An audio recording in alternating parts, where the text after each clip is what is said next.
Hello everyone, I am Shilpa Bansal and welcome back in my YouTube channel. तो जैसे कि हम सबको पता है, टीजीटी के एग्ज़ाम जो है हमारे होने वाले हैं जून में। तो हम जो है अब टीजीटी एग्ज़ाम जो आपकी वैकेंसी निकली हुई है उसकी तैयारी कर रहे हैं।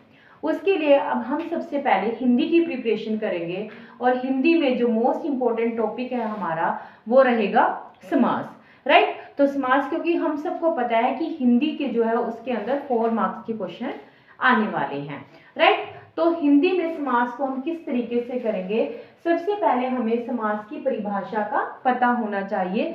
समास की परिभाषा क्या रहेगी?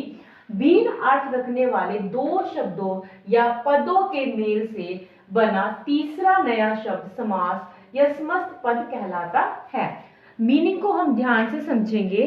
क्या कहा है कि भिन्न अर्थ यानी कि अलग अलग, जिसका मीनिंग हो अलग अलग अर्थ रखने वाले दो शब्दों या पदों के जब आपस में मेल हो जाता है, दो शब्दों या पदों का आपस में जब मेल हो जाता है और उससे जो तीसरा नया शब्द बनता है उसको ही हम समास या समस्त पद कहते हैं।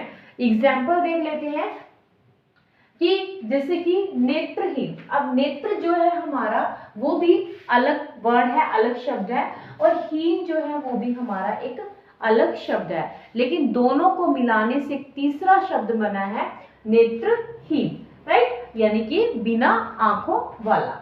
या नेक्स्ट है हमारा नीला कंठ, यानी कि नीलकंठ, ठीक है, जिसका नीला कंठ है। तो नीला एक अलग से वर्ड हो गया और कंठ जो है एक अलग से वर्ड हो गया, और उन दोनों के मिलने से जो तीसरा वर्ड बना नीलकंठ, राइट। तो अलग अलग अर्थ रखने वाले जब हम दो शब्दों को आपस में मिलाते हैं और जो तीसरा नया शब्द बनता है उसको हम समास कहते हैं, राइट।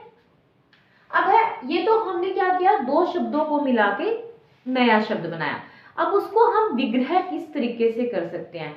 विग्रह यानी कि तोड़ना, राइट। तो जो है समास विग्रह क्या होता है? समस्त पद के दोनों पदों को अलग अलग किए जाने की जो प्रक्रिया है वह समास विग्रह कहलाती है या कही जाती है। यानी कि जो ये समस्त पद है या हमारा जो समास है, जब ये इकट्ठे होते हैं और जब हम उनको अलग अलग करते हैं तो इस प्रक्रिया को समास विग्रह कहा जाता है। समास विग्रह के जैसे कि एग्जाम्पल यश प्राप्त। यश प्राप्त क्या है? हमारे समास है और इसको विग्रह क्या किया गया है? हमें यश को प्राप्त। इसके ये एग्जाम्पल है, आपने स्क्रीनशॉट भी ले सकते हो इसका और आपने इस तरीके से इसको अच्छे से रिवाइज भी कर सकते हो, राइट। उसके बाद है अकाल पीड़ित। अकाल से पीड़ित। असफल, जो सफल ना हो उसे हम क्या कहेंगे? असफल, यानी कि असफल जो हमारा समास है और उसका विग्रह हमारा जो सफल ना हो सके, राइट। समस्त पद है हमारा दाल चावल, राइट। इसका मीनिंग आएगा, विग्रह करेंगे हम दाल और चावल। समस्त पद आएगा हमारा देशवासी, अगर हम उसका विग्रह करेंगे तो देश का वासी।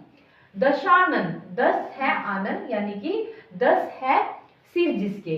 तो इस तरीके से हमने क्या किया है, जो समस्त पद थे उसको समस्त जो है समास विग्रह किया, यानी कि समस्त पद और समास विग्रह। तो किस तरीके से हम समास का विग्रह कर सकते हैं या समास बना सकते हैं ये हमने जाना है, राइट। अब जो समास है हमारे उसके कितने भेद है, कितने पार्ट होते हैं? तो समास की अगर हम बात करते हैं कि टोटल जो है हमारे 6 भेद होते हैं, 6 भेद होते हैं।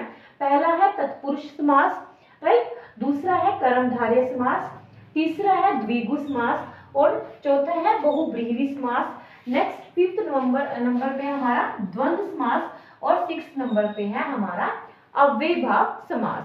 तो इस तरीके से ये हमारा क्वेश्चन आ जाता है कि समास की परिभाषा, समास के विग्रह और समास के कितने भेद होते हैं। और आगे जो है हम इसके जितने भी भेद हैं उनको अलग अलग से अच्छे से डिस्क्राइब करेंगे मेरे YouTube चैनल पे। अगर आपको मेरी वीडियो पसंद आए तो प्लीज इसे लाइक, शेयर और सब्सक्राइब जरूर करें। Thank you so much.